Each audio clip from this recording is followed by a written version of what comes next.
Welcome back to another episode of Wrestling with Kayfabe, episode 17. Papa Schro in the house with my man DEJ. Actually, in person this time, you know? The last few episodes we've done over Google Meet. Yeah, we've done it over the WWE satellite interview. So Right. we've done a lot of those, but we're actually in person for the first time in a while. Those were great back in the day, those little satellite interviews they used to do. Yeah. Taking me back. But I did one not that long ago with, I can't remember who it was. It may have been Slasha, which she's not there anymore, so. But, well, I mean, we're going to talk about the sale, but how do you feel about Sasha Banks moving over to New Japan, it looks like, fully? I can't remember what her actual name is now. But Mercedes Moné. yeah. Just kind of going by her real name. Yeah. Mercedes Varnado. How do you... I know you said you weren't a fan of the change of hair, which, I mean, I'm not really either, but how do you feel about that move in general as like a landscape for how wrestling is now? I like it. I like the move to New Japan just because, you know, it's been a lot of just AEW, WWE back and forth. And to see kind of New Japan kind of get a big star like that, really, with Mercedes going over there. Just to address the hair, I thought that it was a odd look. Until it was explained that it was fire, and then you kind of see it from the side. And kind of like, okay, I see it, but like at first I was like, what the hell is going on with her hair? Right. Just a lot of random color everywhere. You know, whatever. Hey, you know, everybody's got their own thing. You know, especially in this world of professional wrestling. Very interesting characters we get here. But no, I love the move to New Japan. It's something different. I like that she just kind of is just doing what she wants to do. I think it's pretty cool. I think it's cool to see wrestlers maneuver how they want to maneuver, and the current landscape of okay, let me finish one thought before I go to the next. But the current landscape of just kind of, you know, it's very WCW, WWE-ish, you know, the way that was in the 90s with WWE and AEW. And to see her kind of just like say, you know, fuck all that mold and let's just do my own thing, go to Japan and do something I've always wanted to do, because everything that I've read and heard, she's always been a big New Japan fan and wanted to go over there. And getting to wrestle somebody you're familiar with Kairi Sane, going to have a women's title match, I want to say in February is when it is. I don't think she's actually wrestled over there. All I've seen was her cut the promo at Wrestle Kingdom, I think. I don't keep up too much with New Japan, and honestly, I did for a little bit while Okada, Omega, kind of when Jericho was going over there that time period. But I've never really been one to keep up too much with New Japan, so kind of real casual with New Japan. Yeah, I hadn't really caught up with it much either, but, you know, I felt like, I mean, like you said, I think it's just a mold-breaking move more than anything. Just a lot of different ways, and I guess that's in a good spot for wrestling to be at, you know, considering that they can go 4 or 5 different places and kind of start their career, or restart their career. I saw Helps with negotiation, too. I saw a clip the other day that Santino Marella is now part of Impact as the DOA, they call it. I think that was very recently. So, you know, there's a lot of different people going different places. And I mean, you know, for a entertainment company or entertainment, I don't even know what you would call it, source that was struggling for a while, you know, there's a lot of different options for it, and that's great.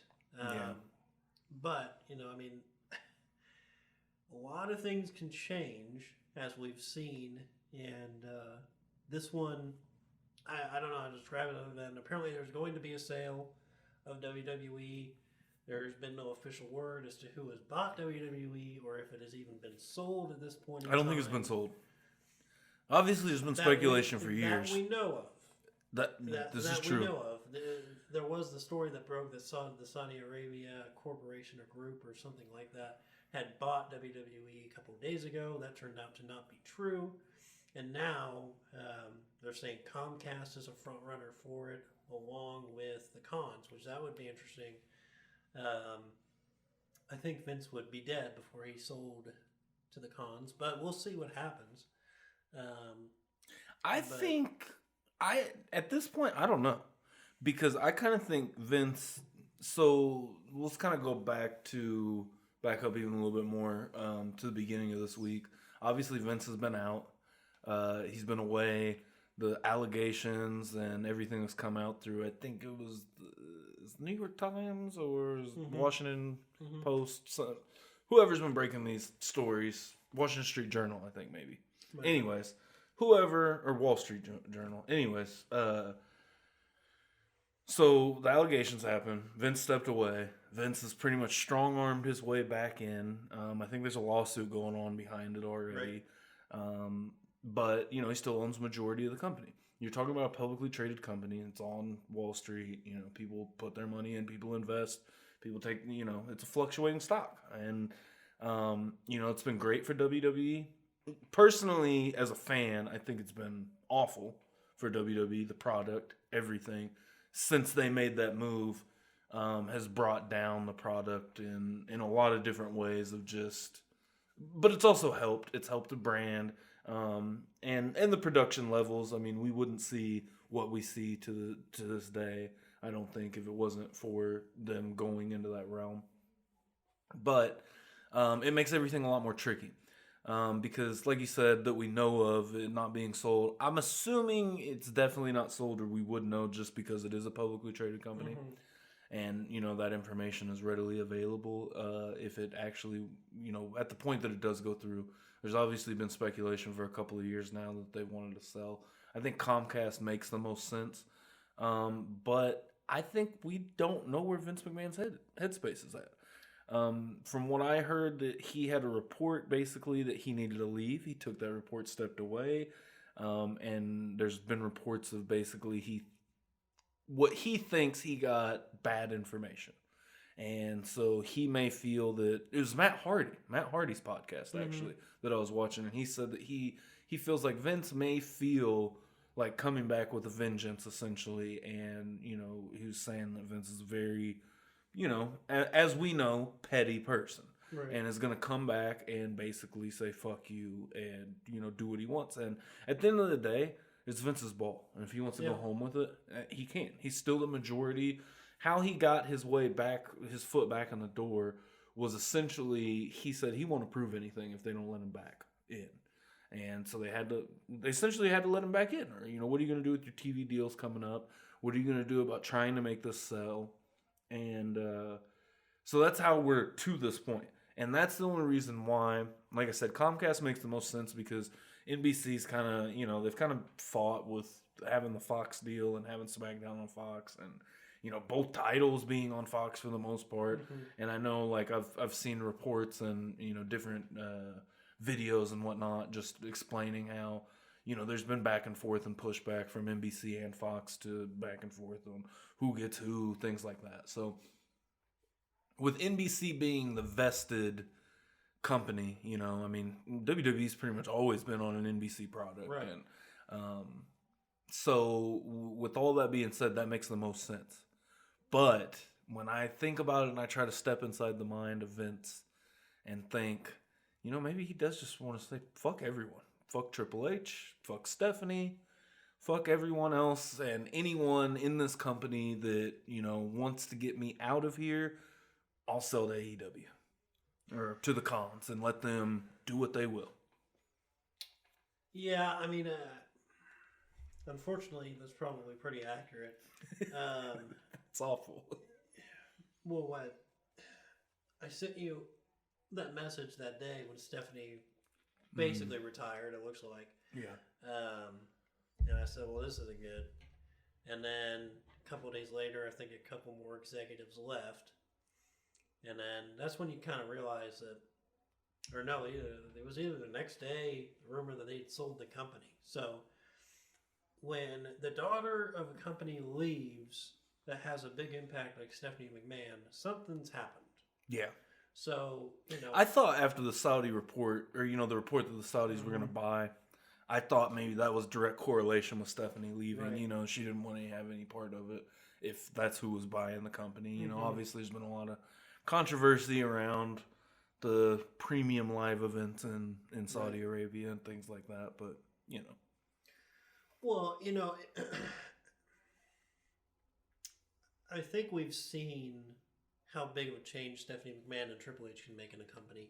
Mm-hmm. I mean, it's damn good television right now. They SmackDown has become the main show, which has never really been the case for a while. It's always been Raw. Now it's SmackDown. And you have all these different characters on SmackDown. You have the Bloodline on SmackDown. You have Bray Wyatt on SmackDown.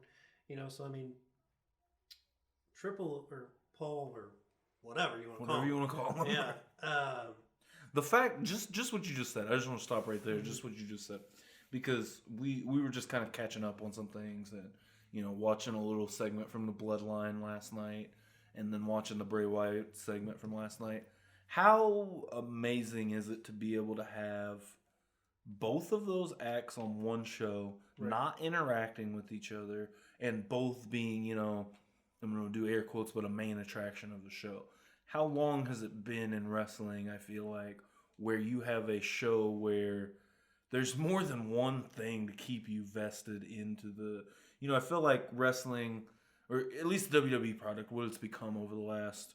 10, 15 mm-hmm. years, because I don't think that it's an overnight thing, but kind of what it's essentially boiled down to is, there's the main event storyline going on, maybe one or two-ish, and the rest of it's kind of filler, There's a lot of filler of random matches, random feuds. It's just like, okay, this is just getting us through this week, right, maybe next week.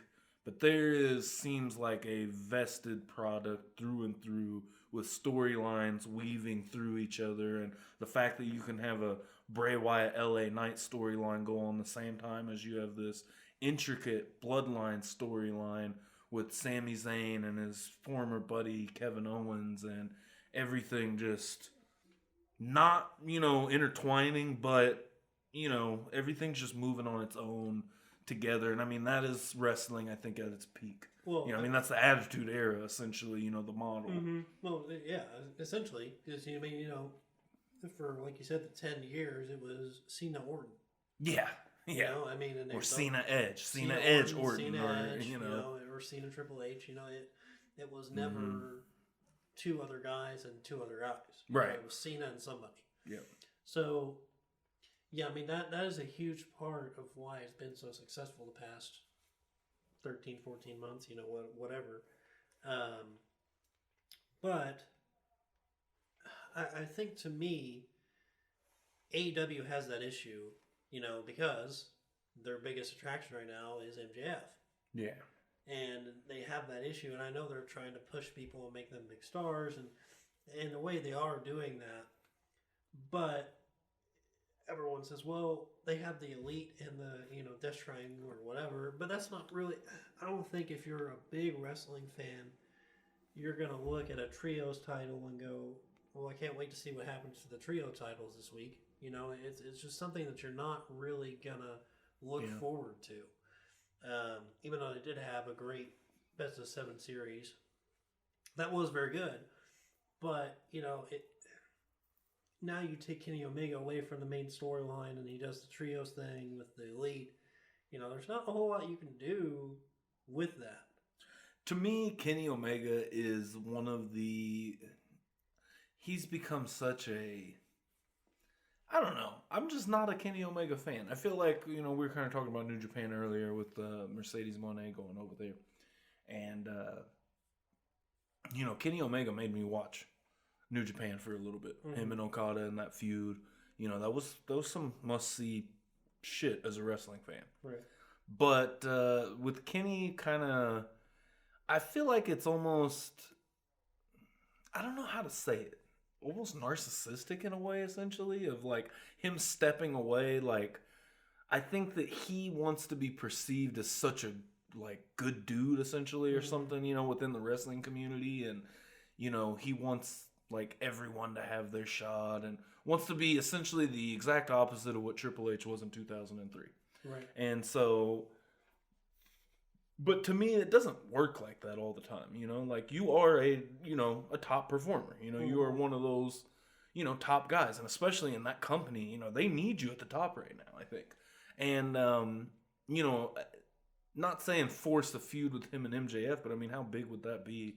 You know, maybe even turn Omega back babyface. And to be fair, I haven't kept up with the AEW product very well, so you know, I might be talking out the side of my neck right now. But just kind of how I've kind of perceived him from the very beginning, I feel like he doesn't want to be mixed in the top of the card too much. And maybe he just doesn't want to be mixed in unless he's working with his buddies. Because, I mean, the time that he was, it was... I can't think of his name right now. Cowboy. Adam Page. Adam Page, thank you. You know, when working with him. So, I don't know. Maybe it's kind of a buddy thing. Maybe it goes back to, shout out Jim Cornette, but All Friends Wrestling.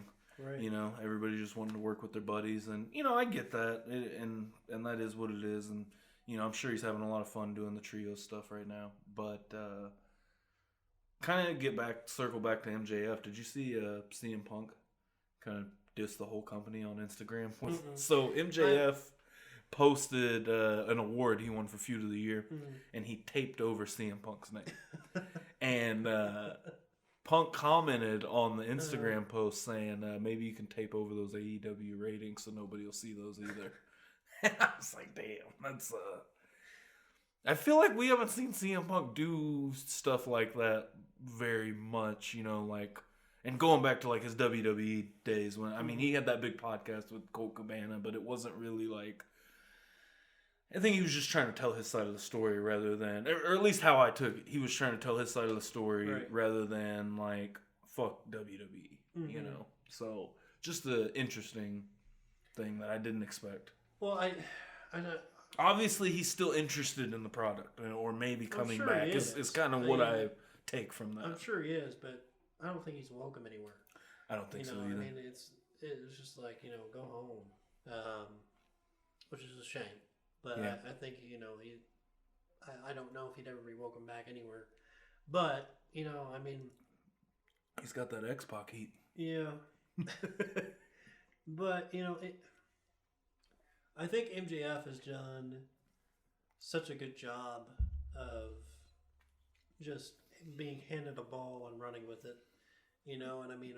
Best wrestler in the world right now, I think. You really think so outside of Roman's character work right now? Him and Roman, easily, you know. Yeah. 1A, 1B. Yeah. Yeah. I don't know. I think Roman is still one just because of the fact of how much has changed. I mean, I think it was last week or 2 weeks ago after the tag match, you know, he did that whole, you know, weird string theory, wacky thing where, you know, he blamed Sami Zayn for losing, you know, and that must mean that you want to be the tribal chief and blah, blah, blah. And it was just cool to see him do that character of, you know, breaking down everything. And, you know, I think Roman gets it a little bit. I mean, MJF's still, you know, 26, I think. Mm-hmm. So, I mean, you know, there's still time for him to understand it more. But I think Roman just kind of gets it.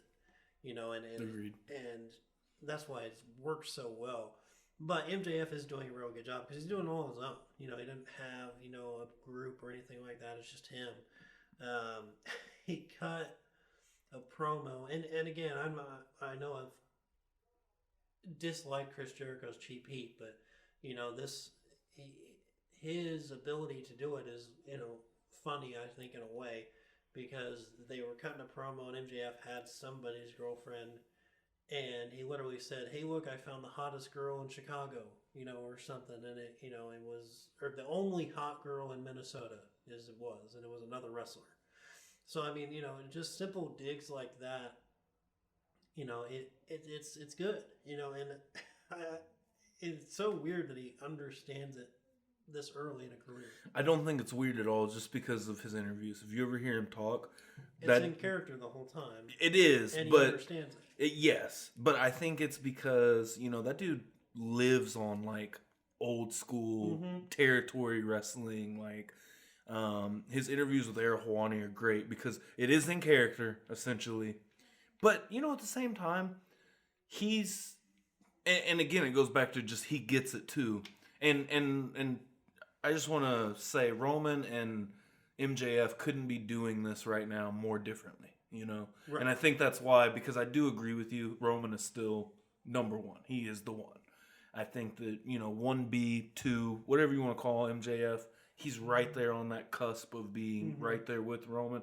But I think the way he's doing it, it's so much different. And I think that's what makes it, I don't want to say less, but again, it's just different. Because these interviews he's doing, and I think he has to, because AEW is not WWE, and it's not this, us wrestling fans, are obviously going to pay attention to, whatever, and, people put out and stuff like that. But, with MJF going on these podcasts with Ariel Helwani, or saw one he did with Barstool Sports, Pardon My Take, I think, is the name of that show. Anyway, so just seeing him do these interviews but anyways, like I said, he does them in character, but he also suspends that fourth wall. Right. Because is he in character? Is this just him? I don't know. I mean, obviously he's in character, right? I mean, but there's that, he knows how to walk that line so well to where it's like, I could see this being really him, Maybe he is just kind of an asshole, and he is from Long Island, and exactly. Yeah. So it's like he knows how to toe that line where he doesn't go too far, where it's like, oh, nobody's like that, right? But maybe you're just, and that Pardon My Take, man, all on board with MJF with all the slander of Buffalo. This man talked nonstop shit about Buffalo, New York. I was like, yes. There was a story, I can't remember who it was. I think it was Ric Flair and Steamboat, and when WWE did Table for Three, which is a really good little mini series. It really is. All that stuff that they did right there, kind of like early to mid, like when they first started getting WWE Network, because like little cartoon stories on the road and shit that they did. Anyways, I don't mean to interrupt you, but all the shit that they were doing around that time, just great stuff. They had a story, and it was Ric Flair, and a younger person. I can't remember who, or maybe I don't know who it was, but Ricky Steamboat saw Ric Flair in a gas station, and I guess Rick had punched Ricky and gave him a black eye or something in the show, and so at the gas station, Steamboat went up to Ric Flair and threatened him in the gas station, because that's what they had to do, because nobody knew wasn't actually how they felt in real life. Right. So, and then Ric Flair called him and he said, "Hey, we cool? We're good." That's awesome. I mean, it's because I don't think really anybody does that anymore, other than MJF. Yeah. And he's in the 80s when it comes to the way he treats his character. I mean, you are not going to see him out of character. The break he took from social media and Twitter, while he was gone, just to have that discipline at the end of the day is what it is. It's discipline. And, I know as wrestling fans, we all kind of debate and talk about kayfabe. Oh, kayfabe's dead. And, the thesis of this whole show, wrestling with kayfabe, it's in 2023 now. I was about to say 22, but in 2023 now. Happy New Year from Wrestling with Kayfabe. I guess this is our first show of the new year. Anyways, but in 2023, social media and people being inside your mind 24/7 and tweeting and Instagram and posting everywhere you're at and doing what you're doing, it's impossible. Everybody's got a camera in their pocket. Everybody's you can't get away with too much. When it comes to, unless you just don't break your fucking character, and it's like, that's just not realistic anymore. And to see MJF pull that off and doing what he's doing is, to me, makes it that much better. And that's why I say, he's right there with Roman of 1A, 1B, because of just the way he's doing it. It's different. It's like, it's what we saw, what you saw 30 years ago, but it's 30 years ago. I mean, it's like us, we don't, we kind of grew up with that, but I mean, when was the curtain call? It was 94, 95, something like that, when that's when they say kayfabe was officially broken. 93. Well, I think it was later, because 96 would have, because they would have gone WCW. 95, maybe it was 95, 96, somewhere around in there, but mid-90s. So, you know, the way the world has turned, you know, with social media and stuff, it's just, you know, it's so, I don't know, it's old school shit, but it's something that we've never seen in this day and age, so it's different, you know, and you're just breathing life into, you know, the business essentially at that point, I feel. I mean, yeah, I think you're on the point there, but I mean, the biggest thing for me is if you're going to do the in character, make it work, which he is, but how much longer is he going to be able to do that if he does switch ship and go to WWE? Yeah. You know, because WWE does a lot of ambassading for different, you know, places and organizations. And I think that's kind of encouraged to drop when you do that kind of stuff. So will they ask him to do it? I don't know. You know, he may not do it. There are some people who don't. But I think WWE expects you not to be in character anymore. Yeah. Like they used to. So who knows how that's going to be. And obviously they're still going to be sold at some point. I was just about to say that kind of ties everything together because then even when's his contract up? Is it 24? 24. So when we get to that point, so we've got a year now. So when we get to that point, who owns WWE? Right. When we get to that point, who's calling the shots on WWE? What are they going to want from MJF? Because I do agree that's an interesting, you know, kind of window to look into just to see what is your, you know, what's the plan? If you do go to WWE, what's your plan? What's WWE's plan for you, and what's your plan in WWE? I think it'll be definitely very interesting. Is WWE going to want you to go on Ariel Helwani's show and I don't want to say act a fool, but you know what I mean? Like, you know, have a wild interview where he just says, fuck this, fuck that. Probably not. not. Right, yeah. Like, I was just thinking while you were saying all that is, he wouldn't have these interviews if he was in WWE. He wouldn't be having these, you know, long-form podcast interviews where, I mean, both Ariel Helwani interviews have been, I think the first one that I watched was like over an hour. Because it took me like three different times sitting down to watch it all. And then he did another one with him that was, I think, just about as equally as long. And I've only seen clips from that Pardon My Take interview that he did, but so I don't know how long that was or what, but we're talking about. Well, I mean, I don't know. I guess you can get away with stuff just like you were talking about his digs, but I mean, I think Ariel Helwani is given a little bit more of a greenish light because of his work with WWE. Yeah. In the interview he did with Triple H, who was more candid, I guess.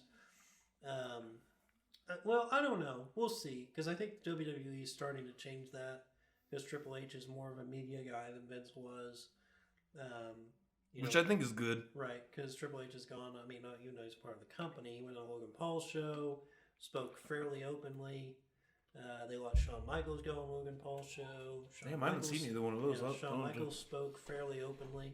So, you know, I think Paul or whatever is fairly okay with your stars being more, unless if you're a female and take pictures of yourself and sell them on the internet. That's a different story. I was going to, bring that up, and two, just say how, you know, we're kind of going in, you know, like it's a whole new world right now, you know, and WWE I think has been kind of stuck behind the 8 ball with Vince to a point, and not to like disparage it. I mean, you know, whatever, Vince is what Vince is.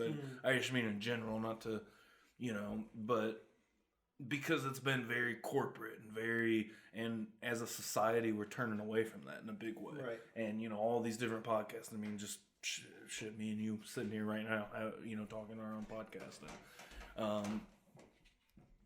You know, like that's just the way of the world now. You know, independent media and, you know, getting your name out there. And I mean, just like we're talking about with MJF, you know, I mean, that's been a big part of his rise is those interviews with Ariel Helwani and going on different shows of different, you know, maybe find a different audience essentially to present yourself to, because that's another thing with just wrestling in general. I mean, you know, sometimes I see stuff and I remember, wrestling isn't necessarily cool, you know, like I think it's getting back to that point. It's kind of interesting just to see how wrestling rolls with culture and, you know, like the mainstream stuff, because a lot of us that are, I mean, shit, I'll be 30 this year, so I mean, a lot of us that grew up around the Attitude Era and stuff like that, it's changing because it's like we all loved wrestling growing up. I don't think there's very many kids that didn't grow up with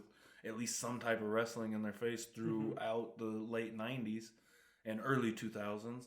And, there was definitely a long period between late 2000s to maybe mid 2010s-ish and almost like up until now that it's like wrestling's just not cool anymore. And I think it's kind of like almost a generational thing, and we'll probably see, because I think the same thing's been happening over and over. Look at the early 90s. Early 90s wrestling was not cool. Like, transitioned into, but also the people that were older in the late 90s, what did they grow up on? Like that mid 80s stuff, Hulk Hogan, Macho Man, wrestling was cool then,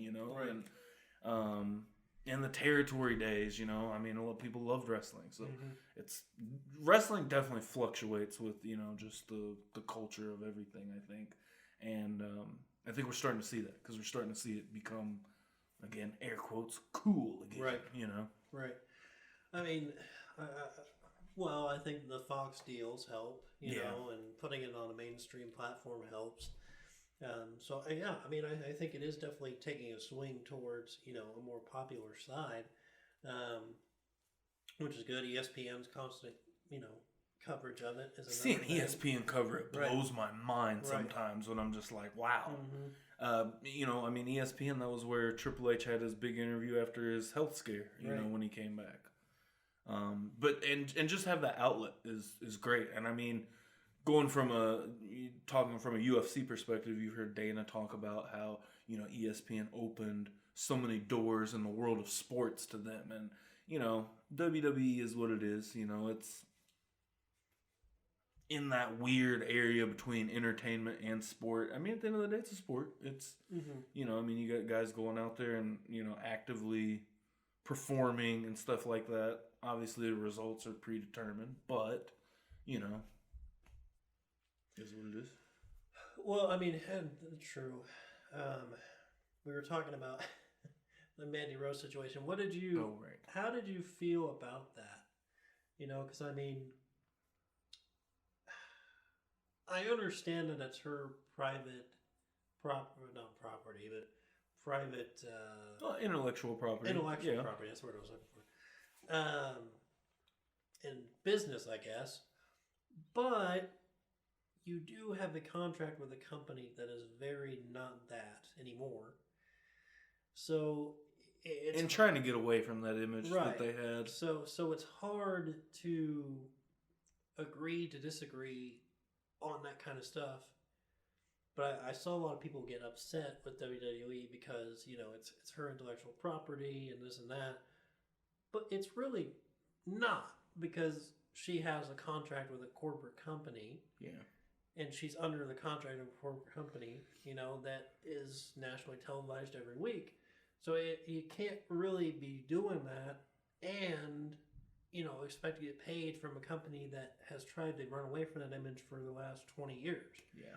So, I mean, I understand why they would get frustrated, and I know how different everything is now in the times and stuff like that, but it's not like Mandy Rose was getting paid $1 a show.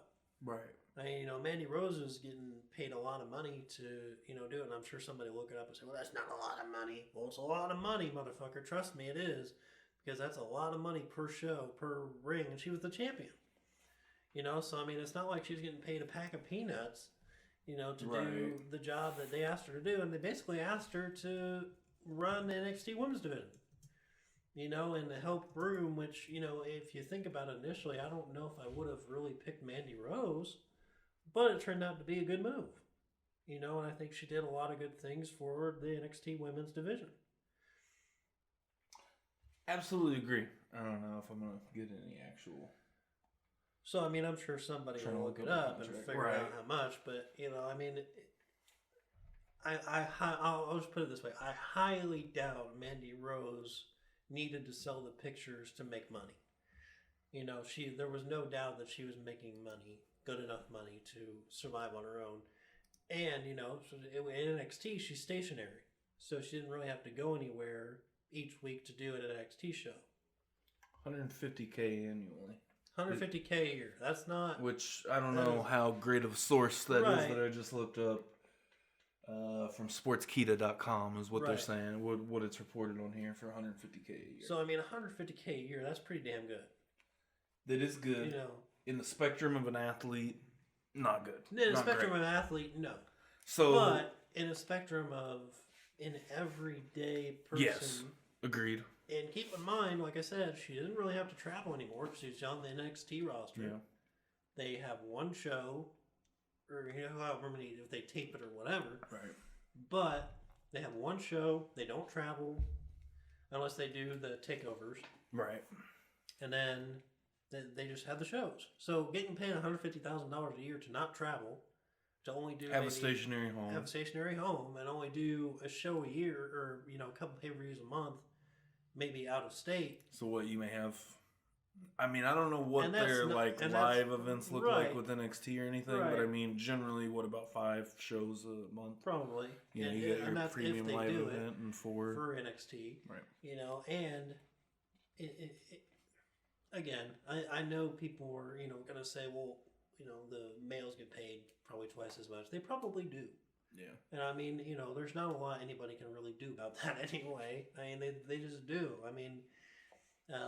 I think that's a point that's, being worked on essentially. But, I think it started, obviously the Divas Revolution and, all that they've had going on in WWE. There's obviously a building point to build on top of, I'm sure that Charlotte Flair is getting paid much better. Oh, I don't even want to see Charlotte Flair's contract. Becky Lynch, I'm interested to see if they have that information public. Because I would like to know, because they gave her the damn title again, which I can't remember. I think it was Wrestle Talk that said, of course they did. I mean, it's 550. Same sportskita.com. 550. Okay. So that's 400,000 more. Which again, I mean, that's pretty good. That's pretty damn good. A little over $500,000 a year. Now, keep in mind, Charlotte does travel. Yes. So it's not as much. So okay. So I want to go from there and kind of a lot to unpack on everything you said, because on one hand, I absolutely agree with you with the whole, because I don't know the context of necessarily what she was posting. I'm assuming with the where she was posting, it was probably something a little more, suggestive. There we go. That's a good word. Especially if you have to pay for it, I'm going to guess it was very suggestive. Exactly. All right. And so again, we're all on the same page here. Okay. Just getting to that point. And real quick, a picture from Mandy Rose suggestively would be fantastic. Anyway, continue. So I agree. It's tough. You're having her go out there each and every week and being a role model, and that. In a corporate sense, that doesn't line up with being a role model, no matter, how, whoever may feel about it, and to be a role model to young women, essentially. And, it's the same reason why Chyna is she in WWE Hall of Fame yet? Did they enter her in the last couple of years? I can't remember. But that was the reasoning why she wasn't in for so long. When they put DX in there, I don't know if they included her or not. Okay. I think they did. So that was always kind of like the reasoning behind Chyna. Mm-hmm. So now to get into the kind of the contract of what we were talking about.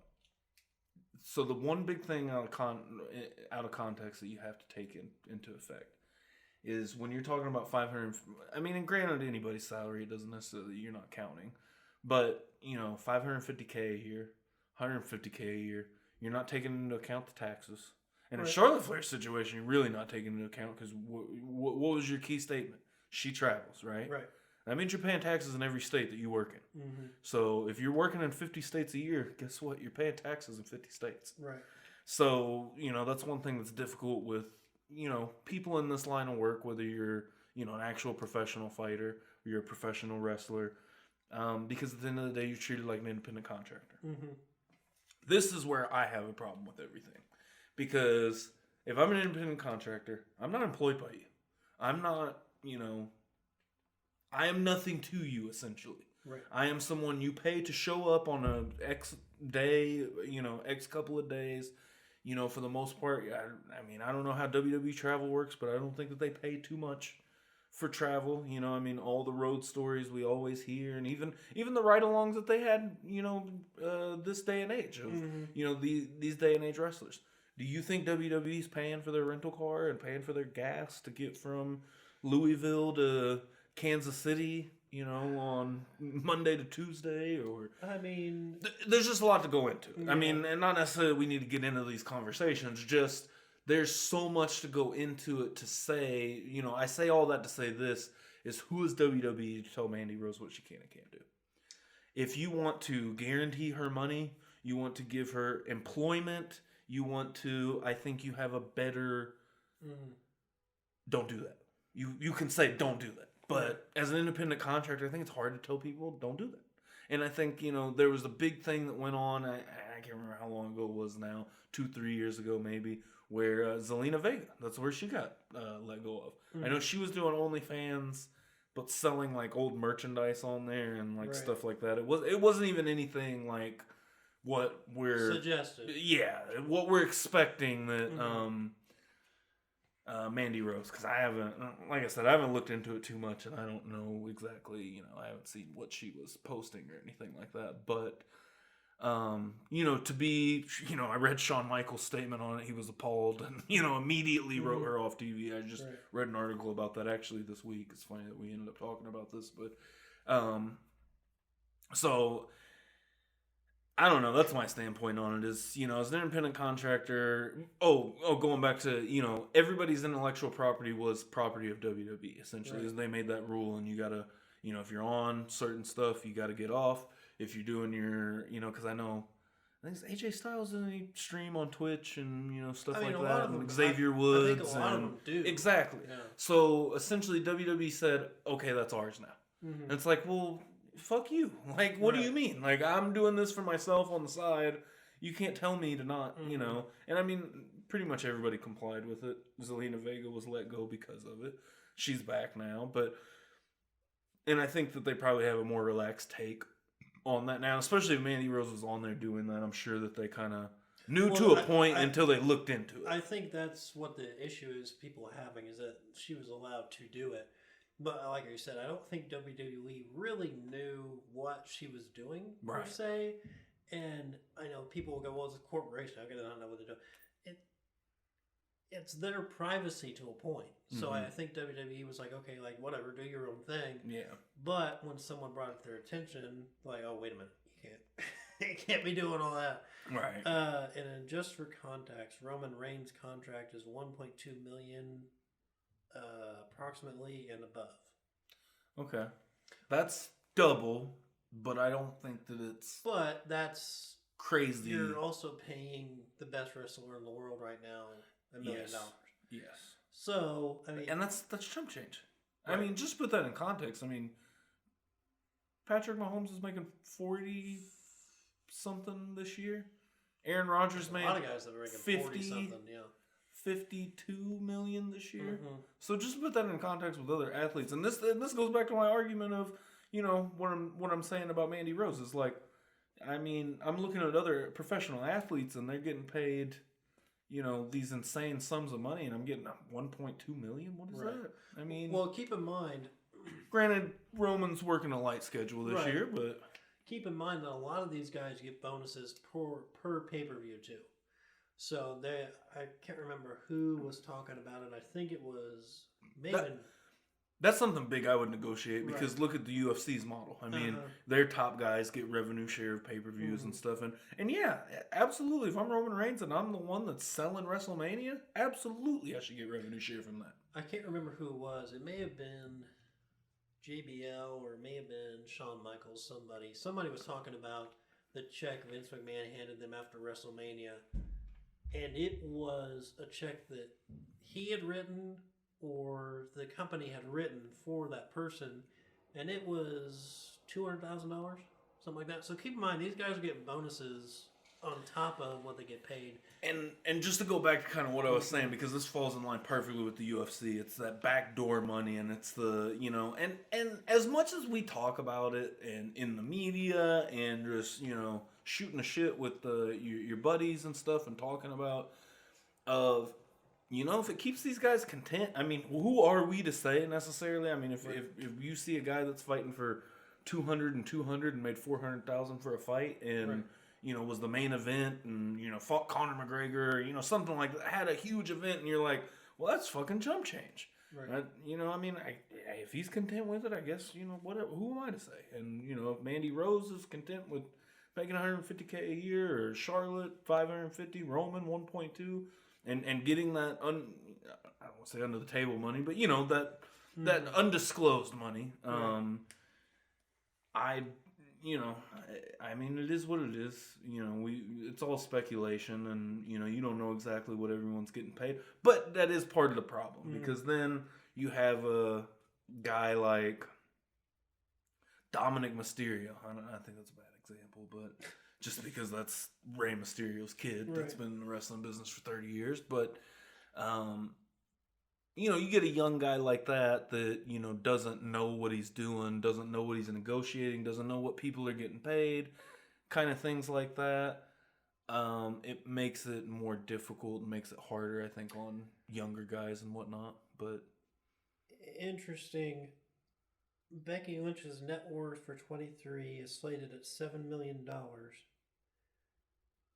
Her contract is $708,000 a year. She must be investing wisely. Also, her net worth might go off of Seth Rollins a little bit because they're married, well, right? that's probably true, which begs the question. What's he getting paid? Right. Yeah. Probably a lot. Shout out to Seth Rollins. That man is... I don't love his character now, but he is such a damn good wrestler.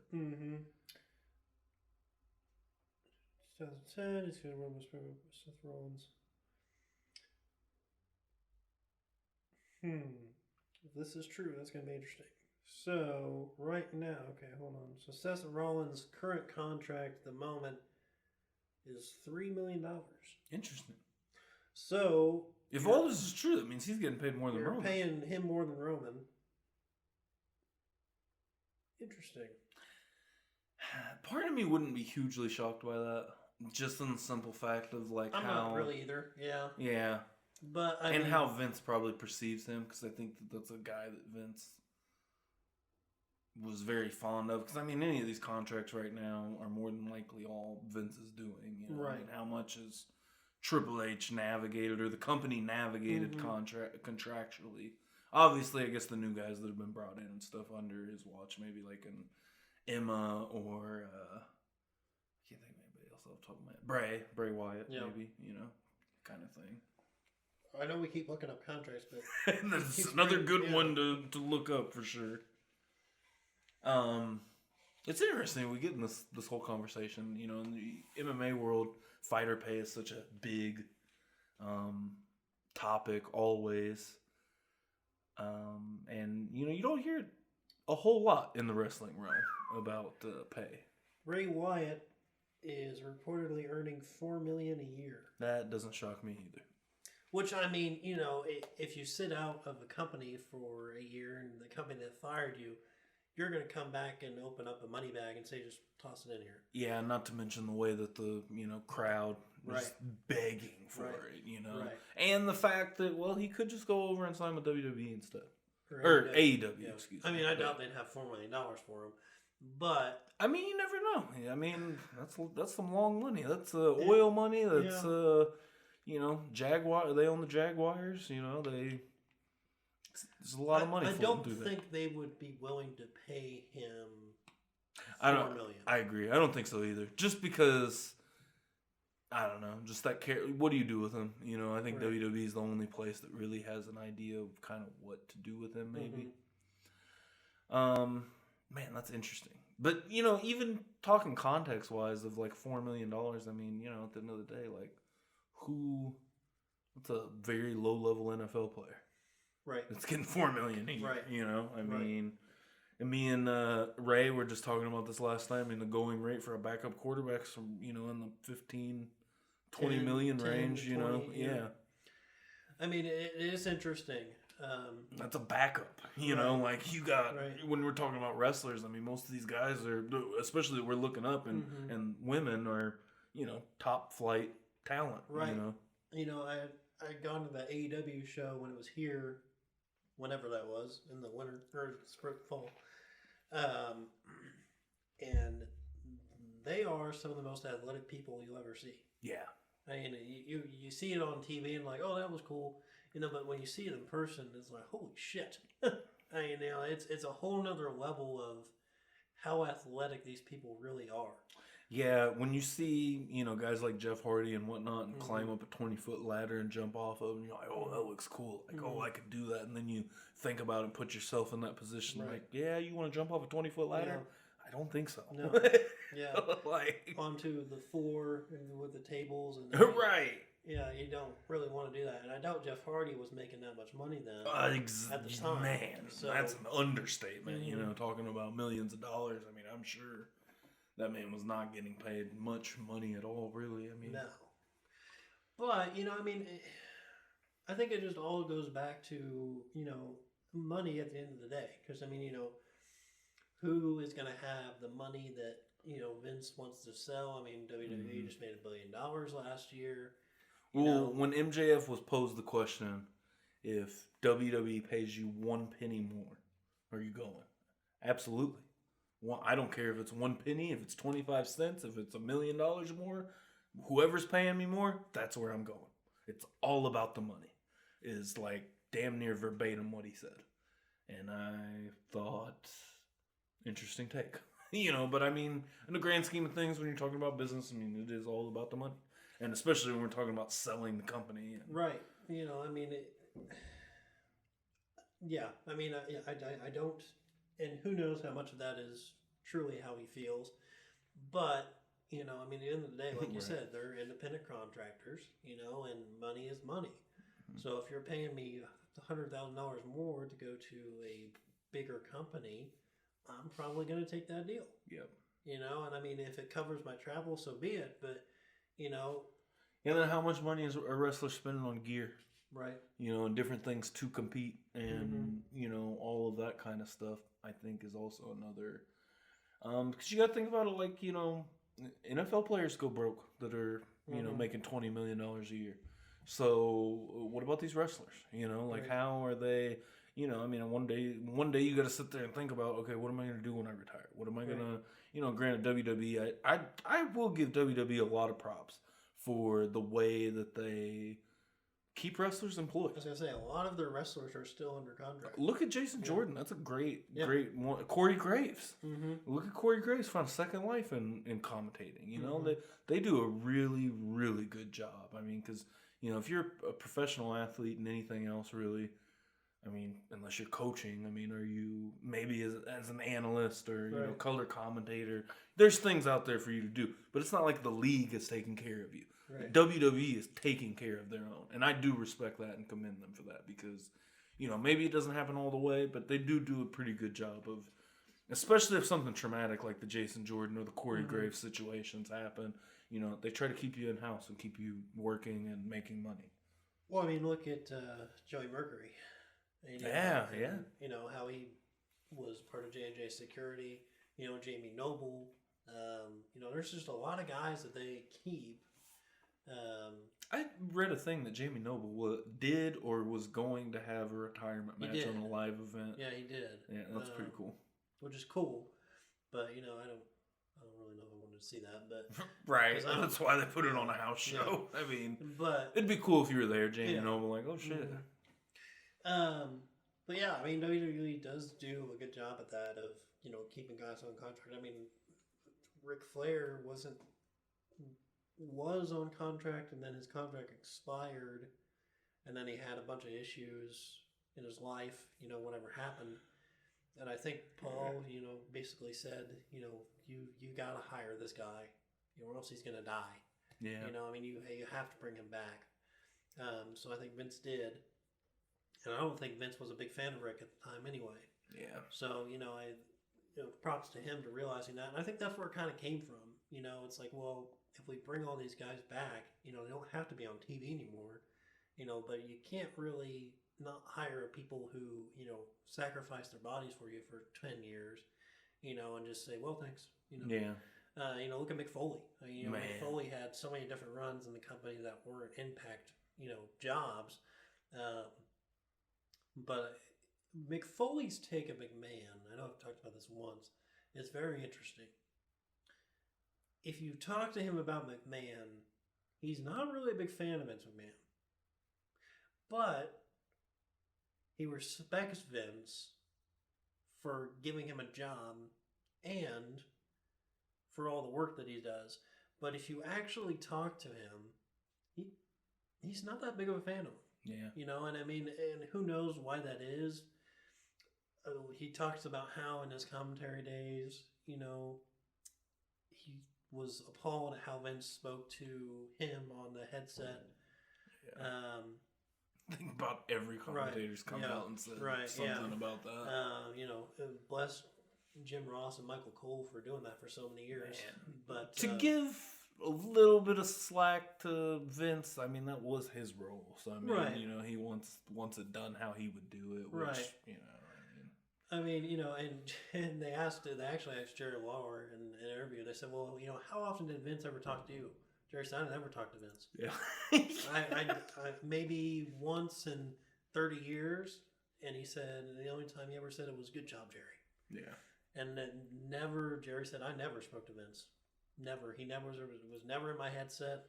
I think it's more the play-by-play guys and, the terminology he wants them to use. But Mick Foley wasn't the play-by-play guy. So you know what? Yeah, you're right. So I think that was what bothered Maybe Mick. he didn't think Mick could do it type of thing. Right. Or something. And who really knows what happened, but Vince is such a nuanced person.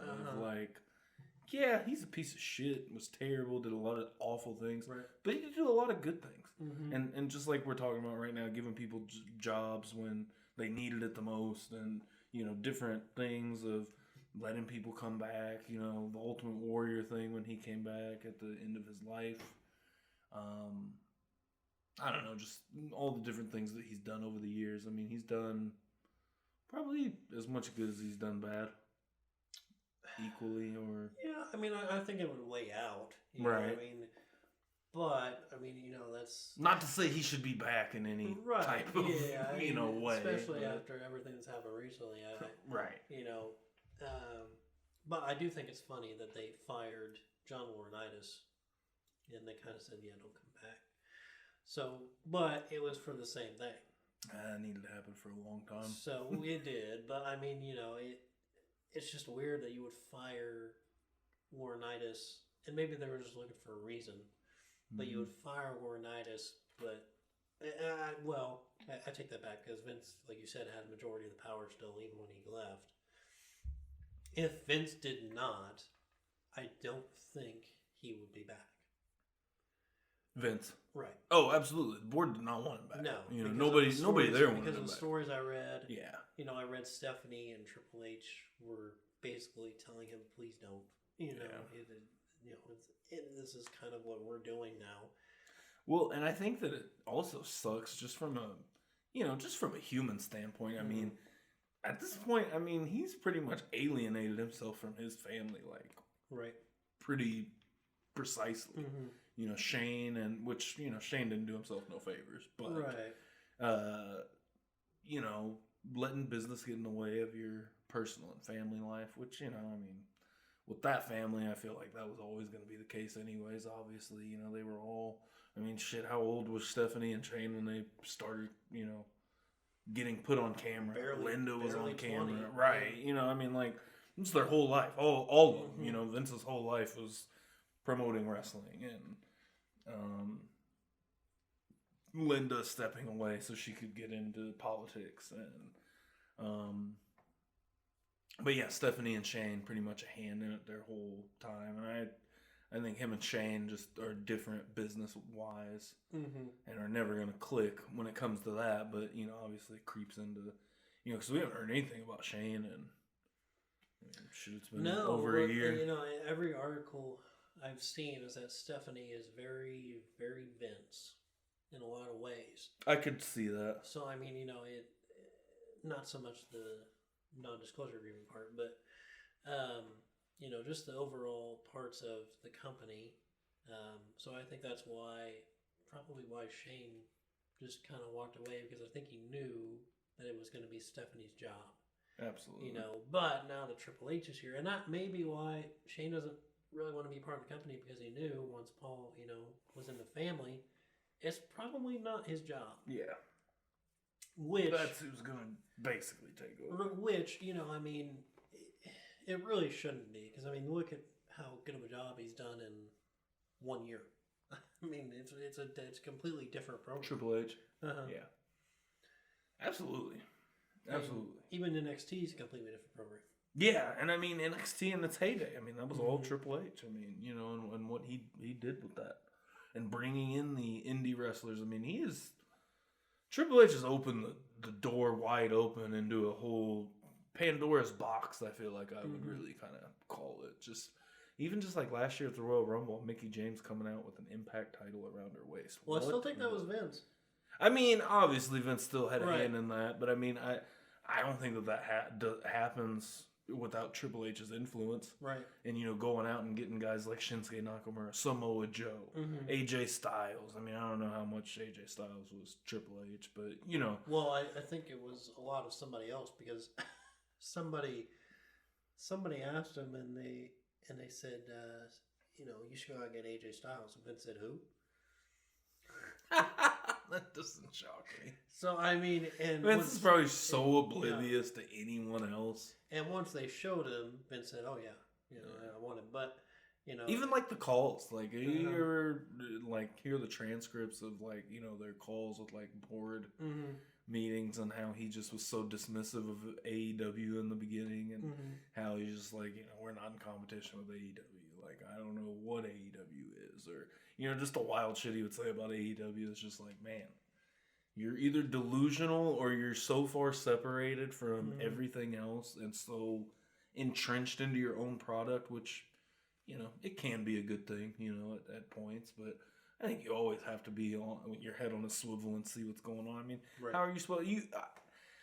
I don't think you can honestly think that NXT and your whole system is the end-all, be-all. There's always going to be other prospects out there. There's always going to be your MJFs that are your outliers that don't funnel into your company, that are killing it and become great, amazing wrestlers, So, well, I think you're right.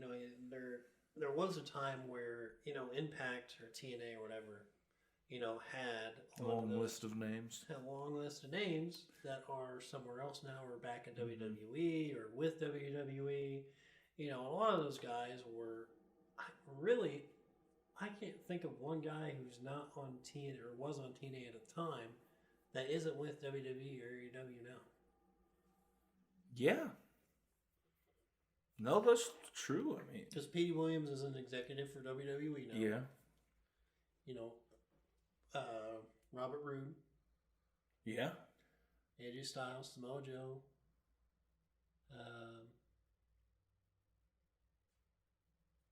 Chris Angel. Or not Chris Angel.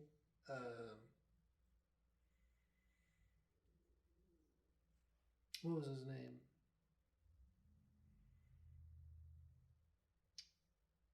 I can't remember what it is. Fallen Angel. Christopher Daniels. Oh, Christopher Daniels, yeah. My mind was trying to... Even Steve Parks, an executive AEW. I mean, there's just so many different guys who have jobs elsewhere. So, I mean, TNA did have a lot of talent. Yeah, a lot. But, it was just so poorly ran. Yeah. That it just kind of fell off the map. Jay Lethal. Jay Lethal. There you go. Yeah, Jay Lethal. And Sting. I mean, it just a ridiculous amount of talent that just kind of fell away. Now you have AEW that's kind of taken over that role, but I think their ratings are going to get them in trouble at some point. AEW's? Yeah. Because, I mean, as much money as the con has, you can't buy ratings. That's true. So, and people go, well, AEW is such a better show. Is it though? Because you aren't watching it. Right. You know? And, maybe it's just a small group of people that are watching it that Right. are saying it's such a great show. It's like, well, because there's also the disconnect between it can be a great show, but I mean, even like me, I don't tune into it. I mean, I don't keep up with it very much, and even the stuff that I want to keep up with, I generally don't. Right. Granted, adult with a family and don't have endless amounts of time to, right. I got to choose wisely what I'm, especially being football season. I ain't got no time for really anything other than football, but. Yeah, no, I agree with you, because what do you do to get those ratings and get those eyes? CM Punk was something to do that. Mm-hmm. I think at this point, the flair on Kenny Omega's kind of died off. John Moxley, same kind of deal. You've got they're not evolving, I think is right. The way I would put it. They have not evolved. They are still the same program that they were a couple years ago. Which I think is why they gave the title MJF as a panic move, because they're not evolving, like you said. Yeah. So the best way to evolve is to give it to the guy who should have had it months ago. Absolutely. So I mean, I don't think it's too little too late, but agreed. Now he's got to wrestle these guys that aren't big stars. Right. And he's wrestling Ricky Starks. And to kind of, AEW's handicap is like, at the end of the day, I mean, imagine if they bring CM Punk now. Imagine a CM Punk and Adam Page redo. Yeah, essentially a program, the word that I'm looking for. But imagine that, or him coming back for MJF. I don't think Adam Page is a big fan of CM Punk. I don't think either one of them are fans of each other, and we might get some stiff shots. But as wrestling fans, a lot of people ready to tune into what may break out into a real fist fight on it. Well, we've seen CM Punk real fist fight, and that doesn't work out very well. So yeah, I mean, this is true.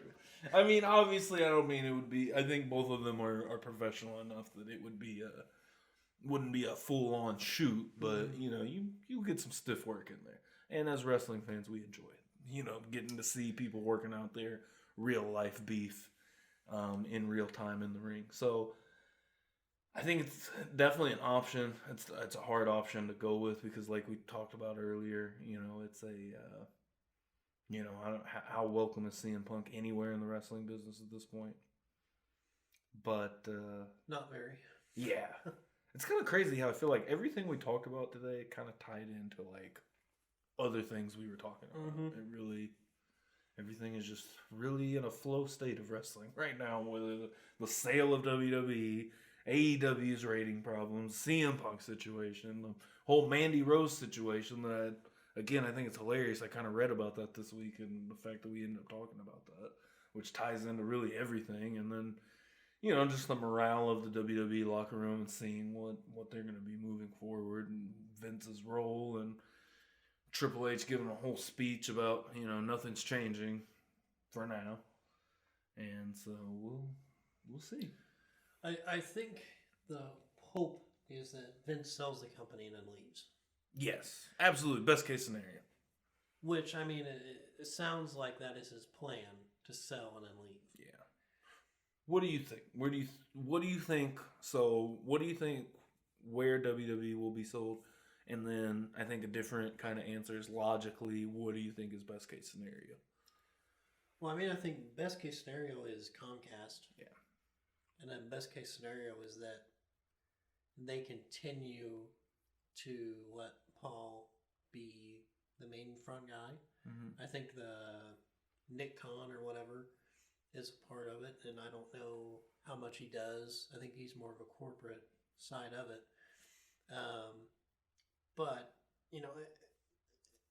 Vince just has to sell and go, which I think is his plan. But, best case scenario, Vince sells the company, he leaves, takes the people who wanted to be with him, and then just let the company do what it's been doing. I mean, and who knows how Comcast or whoever buys, wants to run their own show. But I think you have to make it pretty clear that if you buy my company, this guy has to run it, and you got to let him do his thing because it's not going to be the same that you're expecting. Speaking of Triple H. Right. Yeah. If somebody else does it. Right. It's just not. Yeah. So, that would be the best case scenario. Worst case scenario possible is that Vince sells it, stays, and doesn't necessarily get back into creative, but shuts the door on these guys returning. That would be a big letdown for Triple H and WWE. Now, I think he would let Triple H still run creative, because I think he has much better ideas than Vince does at this point. But does Vince think that? Does Vince know that? Surely he has to know that. I mean, surely you've seen the quality of show that he's put on the past however long it's been. And surely people have been telling him that, this is saving your company. Mm-hmm. Like, you were in a battle with AEW for like a year and a half. And now people don't even look at AEW the same. Like, he has saved your company. Between Triple H and AEW shooting themselves in the foot over the last, 6 to 12 months. Mm-hmm. Which, Triple H hasn't made a lot of... Or he's made some mistakes. Giving Charlotte Flair the title, I think, is stupid. I hate Charlotte Flair with the title. But I hated Ronda Rousey with the title more. So, she's just like her daddy, though. Yeah. I think Charlotte Flair embodies Ric Flair, almost. But, Ronda Rousey with the title is more annoying. So, I guess, catch 22, half dozen one or the other. Yeah. So, best case scenario, Triple H still runs it. They go to Comcast. Worst case scenario, Vince stays after they sell it, which I don't see him doing. So, who knows? You think there's any chance of the whatever group, the Saudi Arabia company or whatever? I'm sure they can offer up to $5 trillion. I'm sure they could. Yeah. But somebody's got to be like, and I think it's a voted on decision. Yeah. Realistically, I don't see that happening. No, just because it's too controversial. I think it has to be a voted on decision since it's a board. And surely. But maybe that's Vince's FU play. Right. He'll sell it to the Saudis and get the fuck out of here. Or I'll sell it to the Saudis, stay on, and fuck everyone else. I think because I think they have a good working relationship, because I think that's partly big time Vince. I think he's a maniac, but not that big of a maniac. Surely he understands that would be a terrible idea. To me, when I think about it, it's like inside the mind of Vince. Would you? Because at the end of the day, this is his father's company. With still going. So there's more lineage than just Vince. It's not like Vince did make it what it is, but it's not like this is just Vince's baby. Right. This was his dad's business. Right. So, to me, when I think and try to get inside the mind of Vince, is like, are you willing to burn it all to the ground because F everyone else that wants to push you out? Right. Or, are you not as crazy as what I feel like I think maybe Vince is? I don't know. To just let it be and, sell it and move on with your life. And how old is Vince? 80? Yeah, enjoy the rest of your life, bro. You ain't got much left. No. Just right off into the sunset. Go sit on a beach somewhere. You've worked. That man has worked his entire life. Mm-hmm. The stories that you've heard about Vince, for all the time. And, just the things and the way that dude is. And, I know people like that. It's hard for them to stop working. But, hang it up and enjoy the fruits of your labor. He's a billionaire. A billionaire. Yeah. So, all in all, it'll be interesting to see. But I think we have a couple pay-per-view reviews still. I know we have a Royal Rumble one that we're is still definitely we're still sitting on. So if you like aged material, yes, then, it'll definitely be outdated Yeah. in some regards, but we're mainly talking about it's our favorite Royal Rumble moments or something like that. Not so. really. Who knows? Maybe some of the stuff we said on there is actually pretty, predictably true. So who knows? Right. But keep in tune for the Wrestling with Kayfabe and all the information that you're going to get. We'll have more info coming your way, along with a lot of different shows and podcasts and different information. We've got a whole lot of new stuff coming your way, so it's going to be a lot of fun. with Wrestling with Kayfabe, and hopefully, and I'm sure when the sale happens, we will probably do a little impromptu show to kind of talk about it a little bit, but a lot to come in the next probably 48 hours. Wide world of wrestling. It's an interesting place right now. So yeah, hope you guys enjoyed the pod, and we'll be back with more.